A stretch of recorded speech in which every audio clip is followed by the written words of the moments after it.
And good morning, and welcome to things you might not have heard. I almost said welcome to your Monday. One of the other things I produce. Welcome to things you might have heard. This is a video and podcast based on how you're perceiving this, how you're taking this in. That will give you this morning eight different headlines. Tens for Monday, but eight headlines that you vetted as conversational. And yes, we're going from the TV and movie genre a lot. Plus, as the teaser graphic has, Harry Styles. We don't have a headline on him, but we'll get to him in just a bit. Celebrations for Harry Styles all around. But we have eight stories that were vetted by you by following us on our feeds on Facebook and Twitter. We'll go deeper into how that works out. But we call ourselves your news side piece, and that is because we think we are taking care of you with some of the stories that are getting missed because this is a crowd that's pretty informed and they keep up with the important things. And so we give you our perspective for the important things as well. But some things that get missed in the loops of going ons when big things are happening. And so we'll have a lot of those happening in today's show, which is stuff from yesterday. As we said, follow us along around the 12-minute mark. We'll get to the end of the headlines. We'll explain how the feeds work, but just stick around for the great news that you guys vetted. And then I curated to give you eight of those stories, not in particularly top order, but we are going to start top order today. So let's get into those headlines for today. First one, which was a bit of an oddity, if you will. We post stories, like we said, on Facebook and Twitter, and Twitter essentially runs the roost because of the way things go so fast on Twitter. Things get picked up, and Twitter basically puts the headlines in some semblance of an order, and then the Facebook response may shift the numbers up and down because they will add or subtract, in theory, to where things line up in the top 10 and for top 1 to 30, if you will. This one was a phenomenal, way out of the ordinary Facebook response where there were more people responded to this article here on Facebook than responded in the basically the total of the Twitter. So there were more Facebook response today than it was for Twitter, which normally doesn't happen, and by about 50 or 60 total because this was so big. There was more Facebook responses. Period. Oh, what are we talking about?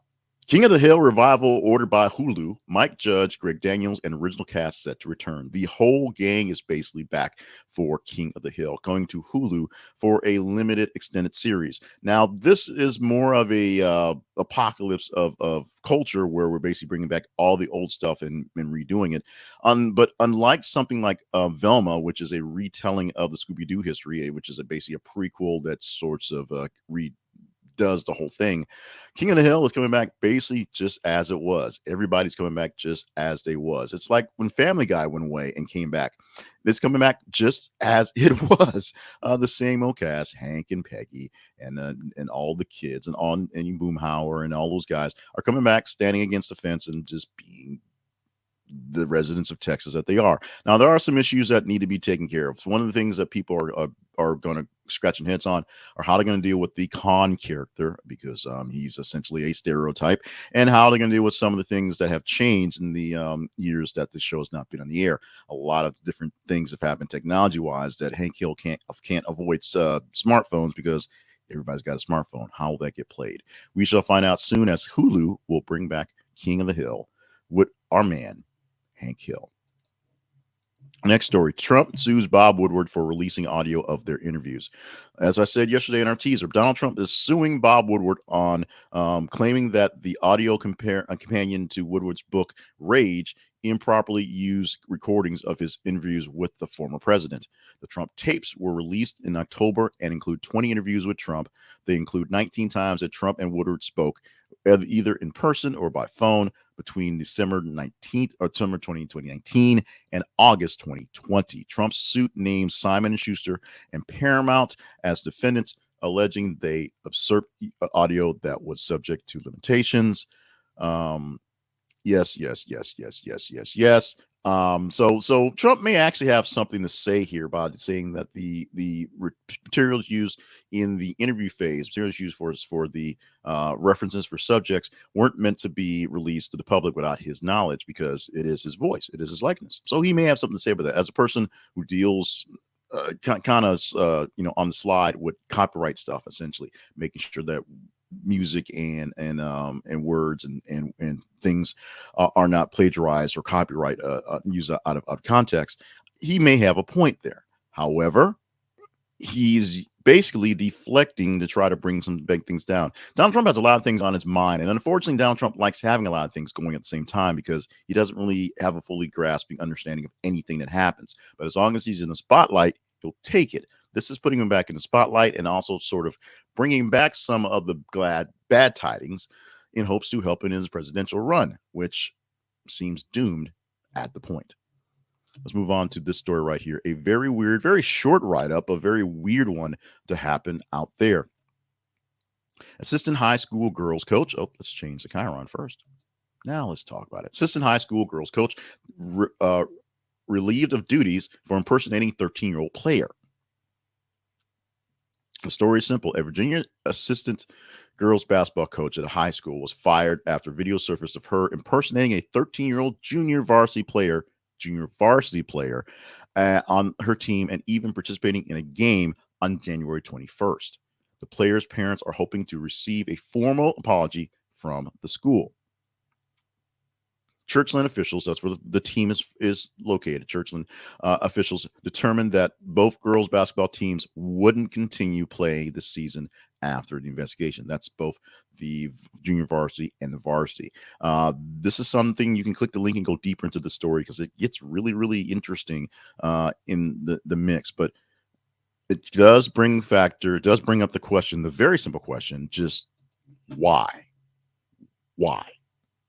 Let's move on to the next story. Moving pretty quick this morning, and it is this one. Gmail creator says ChatGPT will destroy Google's business in 2 years. So Paul Bouchette, the creator of Gmail, thinks that Gmail's business is going to be kind of bust in 2 years. Many wondered if Google's closing its shop on its main products, the search engine, and much like the Yellow Pages, because ChatGPT is essentially pulling all the data from folks and giving things to them, not just in link form, but in narrative form. Now, Google has built this business largely around the search product. That's what makes its money, the ability to go out there and find things for folks and organize things in ways that make it easy to grab onto things. Is ChatGPT going to change all that? Probably not. Is ChatGPT going to take anyone's job? Very few actual jobs. It may make your jobs easier. It may make people who are basically, scrappy at best, give people a way to give a first draft off the bat. So in that cases, it's there. It's still a machine. It still needs, some tweaking, and it's not perfect. I have used ChatGPT this year for some blog writing, some article writing. And after going through it, you realize that it has a person, it has personality, and as you ask it questions, it follows you and your personality and starts to get a little boring, if you will, and easy to pick out that its structures are pretty the same. Now, if you're just looking for research, it's great. If you're trying to, write War and Peace, it's not exactly so great. It's not the 10,000 monkeys that you think it might be. Let's move on to the next story that is in our lines for today. Speaking of monkeys, 2 monkeys missing from Dallas Zoo believed to be taken. 4th incident to occur in a month. Now, this has been updated because the 2 monkeys have been found. So we're not going to talk about this story in particular, although you can check it out because it's interesting there. What's deeper about the Dallas Zoo, as we say, 4th incident to occur this month. Essentially, there have been a rash of what seems to be inside jobs of sabotage to release various animals from the zoo. One group of monkeys decided their cage was open and they're like, dude, we're sticking around. These monkeys were essentially probably going to do the same thing because they're territorial. They like to stay where they are. They literally aren't trying to escape and go and do hijinks in the middle of town. But these people believe were just literally just taken away and stolen away. They've been found in a house in Dallas. They are safe. They are sound. They are back in their habitat as of right now, though it's a rather cold habitat there in Dallas. But this is an issue where they had the snow leopard that was roaming the streets of Dallas for a while and just all sorts of stuff. This is seeming to be inside work, somebody sabotaging from inside. And so now the plot does thicken for the Dallas Zoo. Carvana stock extends meme-like surge, heads towards longest win streak in 4 months. Carvana is a car company that you see commercials on TV. So if you see commercials on TV, you're led to believe they're profitable. That is something that is taught in advertising, some taught in business, that in order to seem profitable, make sure people see you as progressive in there. A story, a sidebar, I don't have time for, but I'll say quickly. When you go to Atlanta, there's a big billboard for the So So Def record label by Jermaine Dupri. I used to drive past it going to the airport when I was in the military, going off to duty to or appointments, flying into the airport.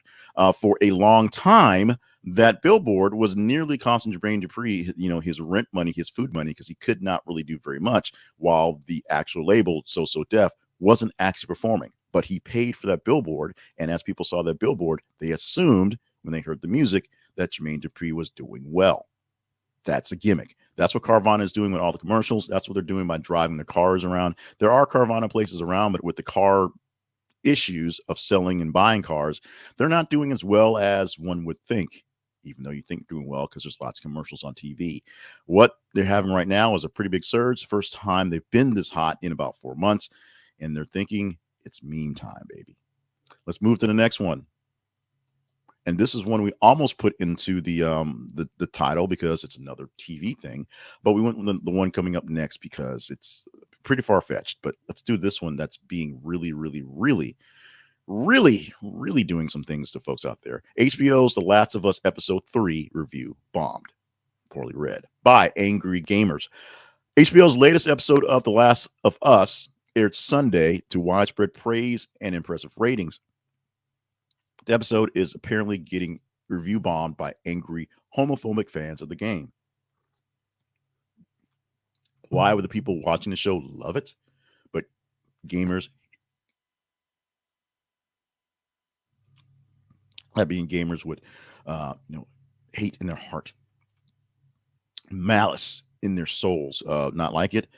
Some of the gamers did not like the episode's central love story between Bill and Frank, played by Murray Bartlett and Nick Offerman, who never appear on screen.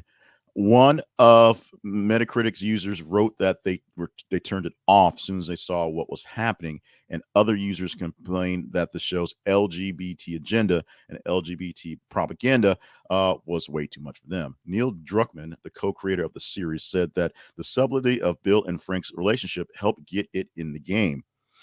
And of course, the episode was watched by 6.4 million people on Sunday. This is one of those things that I show the difference between episodic watching of things and binge watching of things. This is why the power of storytelling works, because you can make people wait on an agenda, wait on a storyline. And that's what happened here for this one. Now, people are loving the way the series worked, loving the way it played out and the subtleties of it.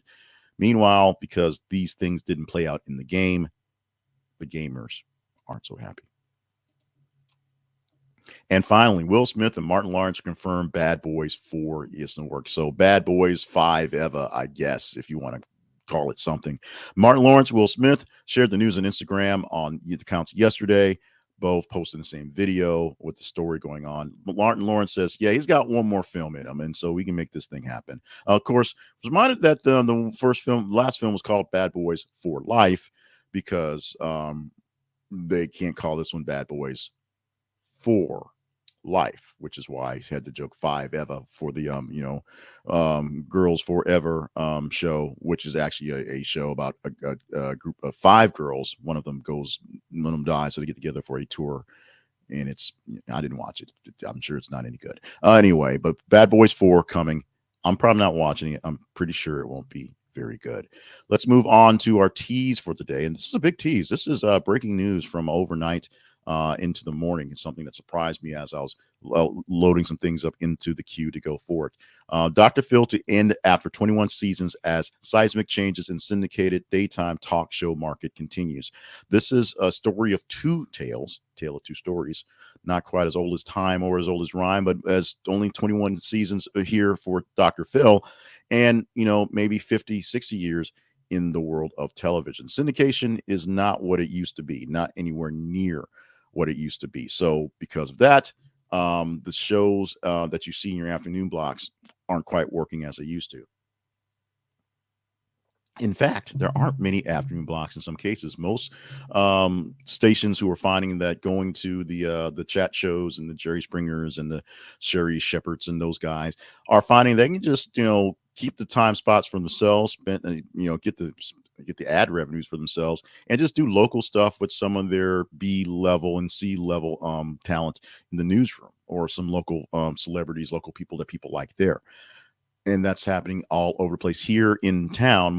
There are more or less 5 local stations with a Fox and a CW. Fox and CW, because what they are, they don't publish they don't have a large swath of staff, but they actually do, because they share it with one of the NBC affiliates, and they do a lot of the afternoon stuff. It's just the anchors talking about the weather, literally just talking about the weather. Let's talk about this one. If you deem this one worthy of the chit chat, go to Facebook and Twitter, follow us on our feeds, and engage with this one. Do something amazing like you did with Facebook yesterday for King of the Hill. Facebook.com/this is the conversation project, and Twitter.com/th_conversation. As you engage in the stories, you like them, you love them, you hate them, you share them, you let me know what stories are worthy of talking about. Tomorrow, we're going to take stories from the top 15 out of 30 to 33 stories based on how time works that get posted in the day. And we're going to pick 8 of those to present to you, just like we did today. Let's move on to more talk about me, and specifically about sponsorships. Go to our website. This is the conversationproject.com/sponsorships, and you can see a big list of our main sponsors, our big time sponsors. Today, we're highlighting Blinkist. Blinkist is an app that allows you to read, either via audio or just regular eyeballs, books. Yes. Big books. Yes. Very big, very popular nonfiction books and autobiographies. Yes. In 15 minutes or less. Yes. Yes. Blinkist narrows down, takes a book and boils it down into what they call blinks. And these are the main highlighted points of the book. And you can read through them on their app or listen to them in audiobook form as a blink and get it done. So a book that's usually a 3 or 4 hour read can be read in 15 to 20 minutes. A book that's usually like a 12 or even longer hour read, because it's really, really big, usually boil down to about 30 to 40 minutes. And of course, the big thing is you can share the love of Blinkist and reading with a person, because it's a 2-for type deal. You get 1 subscription, you can share it with someone you love. Go to thisisaconversationproject.com/Blinkist. This is a conversationproject.com/Blinkist, BLINKIST. This is an affiliate link, so we do get a little bit of cutback from you going to them. And why would you not share it with someone you love? Why not share it with someone you hate? I'm not sure why that would happen. Maybe it's a way to bring someone you hate into the world of love. I don't know. You can share it. Just share it with someone you know. How about that? Find someone you know who loves books. Share the love of books with Blinkist. Quickly, because we're running a little slow today. This is conversationproject.com. As I've said many, many, many times throughout this broadcast, is the main webpage. This is our home on the internet, if you will. So go to the website to find deeper details on what we do. In order to shorten down and keep things a little pithy here, we just send you to the website to see what's there. We have other shows. We have links for other sponsors. We have our partnerships page there. We have various ways to find this in various different forms at our website. And we have information and links about the feeds as well. Find all that stuff at our website. This is theconversationproject.com. And just let me know what you think about the website and what we're doing here for the show. Now, let's keep things moving, keep it pithy, keep it rolling, so we can hit our time hack. Oh, we went a little too far. Sorry about that button. February 1st, we begin. January is over. February is in. Tomorrow's Groundhog Day. We'll get to that in a moment. But today, things start off with birthdays for today. People born one day shy of Groundhog Day. Pauly Shore, the Weasel, if he still does that, is 55 years old today. Pauly Shore, a big part of my growing up, as he was all over the place in the 80s and 90s as a Gen X thing. Now he's behind the scenes, doing a lot of stuff behind the scenes, running the Comedy Store, things like that. Ronda Rousey is 35 years old today. Not doing very much at the moment. She was up to weeks ago one of the main stars for the WWE. Of course, a few years back, she was just kicking ass and breaking arms, literally, in MMA. And now she's taking a break as a storyline dropped her from contention from any championships, basically because the fans weren't quite liking her. Unfortunately, that happens in the scripted stuff that is the sports entertainment, air quotes. And Harry Styles, the person on our teaser graphic today, no news about him except he's 29 years old. This is a guy who may be the new Elvis, maybe the new Michael Jackson, maybe the new king of pop, if you will. The greatest thing out there. Just don't say it out loud, and just don't make fun of him in dresses, because he thinks he looks fairly good in a dress. He's only 29 years old. Harry Styles making things happen these days. Yesterday was hot chocolate today. We're going to turn on this head and make today, not because we did it, because someone else did it, dark chocolate day. Yes, the bane of existence of many a snacker out there. Dark chocolate, which actually is good for you, or at least better for you than the regular chocolate, because there's less sugars put into it and less stuff there. It's more of the pure stuff, if you will. Today is dark chocolate day. Now, I can attest that many people will refuse to eat dark chocolate just because it's dark chocolate. And so there won't be much celebration on this end. If you are a dark chocolate fan and you're not unfortunately, iced in like we happen to be here, go get you a big chocolate, dark chocolate, and just, go get one of those big baker's chocolates. When I was a kid, like no one figured out. When I was a kid once, I saw a big block of baker's chocolate in the cabinet, and I grabbed it and I tried to eat it. And after about 4 bites, it basically was throwing up because it was just so rich. Don't go that far, but get yourself some dark chocolate. Get some dark chocolate M&Ms. They exist. Some dark chocolate Hershey's Kisses, and one of those smaller dark chocolate bars, and just pinch off of it. Trust me, you'll get into it. You'll get used to it. And finally, one more thing you might not have heard: Thursday, tomorrow, is Groundhog Day, which naturally leads film fans to thoughts of the classic 1993 comedy from Harold Ramis, starring Bill Murray. One of the big questions for many fans of the film is, just how long was Phil Connors, that's Murray, stuck reliving the same day in Punxsutawney, Pennsylvania, during the events seen in Groundhog Day? Super long pause for there. Sorry about that. One article estimated about 9 years. Harold Ramis originally estimated 10 on one DVD commentary. Then, in response to the 9-year computation, revised that number to be much higher. So, how long was it really? Harold Ramis eventually said, "I think the 10-year estimate is too short. It takes at least 10 years to get at anything, and allotting for the downtime and misguided years he spent, it had to be more like 30 or 40 years." Have you ever thought about that? How long was Groundhog Day for Bill Murray's character Phil in Groundhog Day? Like we said, some say just about a decade. Harold Ramis had to stretch it out after someone said his little wild guess turned out to be kind of close. Think about being stuck in the same time loop, the same day, living the same day for 30 to 40 years. Would it drive you crazy? Well, eventually he got out of it, but I don't know how much time would have passed if he would not have done that. Let's get out of here because time has passed here for us here for the show. This has been Things You Might Not Have Heard for Tuesday, January 31st, 2000. Oh, yeah, that's not today. It's actually, let's get the right graphic because we can't do this without the right graphic. Wednesday, February 1st, 2023, just like we planned it to be. Make sure you stay hydrated, stay focused, and stay limber and on task for all the grand things you have to get done in your life and around stuff. Have a great blast. Celebrate birthdays with all the folks having birthdays today include Bill Mummy from Lost in Space, who's 69. Cheryl Finn from Twin Peaks, who's 58, and Heather Morris from Glee, 36. She's not the one we hate. So have some fun, enjoy yourself, eat some dark chocolate, go ahead and do it. And we will see you when we do this thing tomorrow.